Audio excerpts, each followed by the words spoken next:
This is Spain, a country that has it all. It has beautiful, pristine beaches, majestic mountain ranges, and a rich, complex history.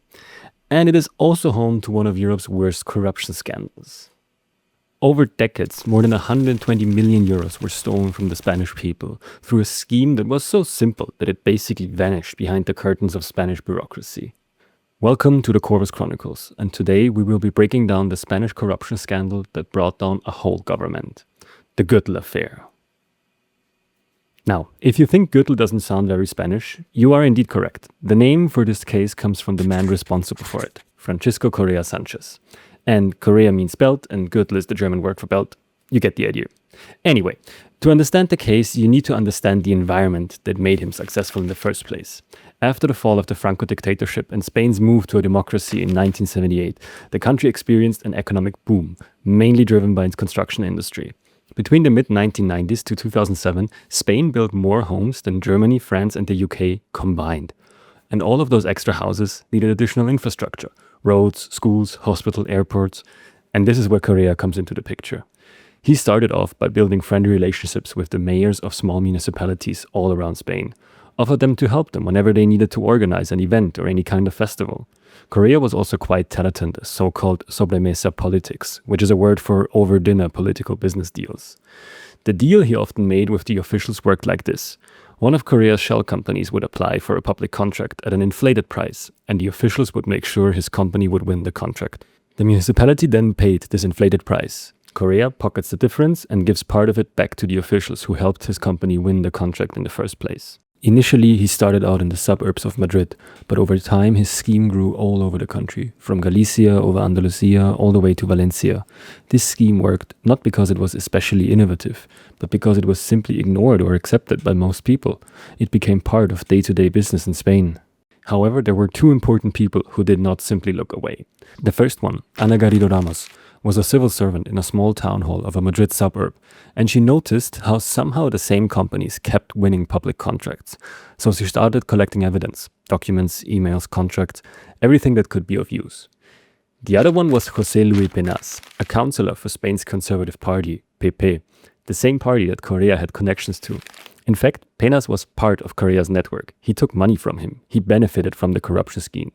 However, at the same time, he secretly recorded their meetings together, and after losing an election and getting cut off from the funding, he handed those recordings over to the authorities. All of this leads to police raids all over Spain in February of 2009, with multiple arrests, and within days, dozens of suspects would be placed under investigation. And Pepe was thrown into chaos, since many of those arrested were respected public figures. Pepe immediately defended themselves by denying all wrongdoing and blaming the Spanish Socialist Party, PSOE, by calling it a plot against the People's Party. And this actually worked for a while. Pais was not viewed as a heroic whistleblower in his conservative suburb. Instead, he was called a rat who betrayed the People's Party.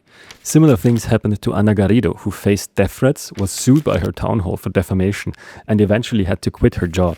With the economic crisis hitting Spain hard and unemployment skyrocketing, many people believed the claim that the socialist government was actually behind the investigations.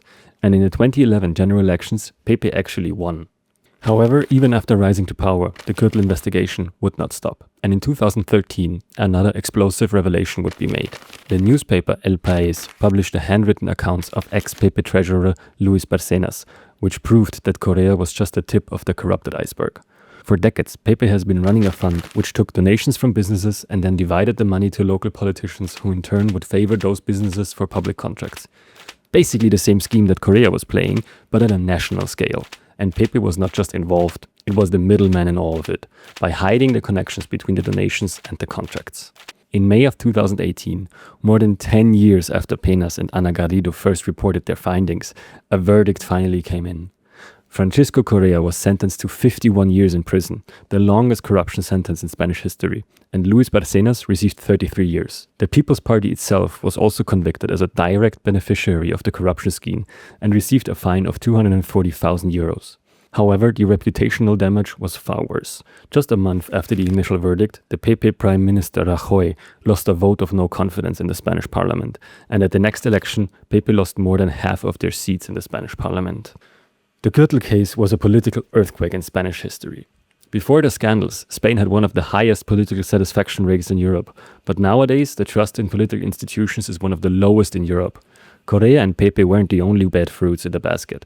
Almost every major party in Spain had some kind of corruption scandal over the last decades, from small-town mayors all the way to national government, and in total the estimate costs for the Spanish people from corruption are over 120 billion euros.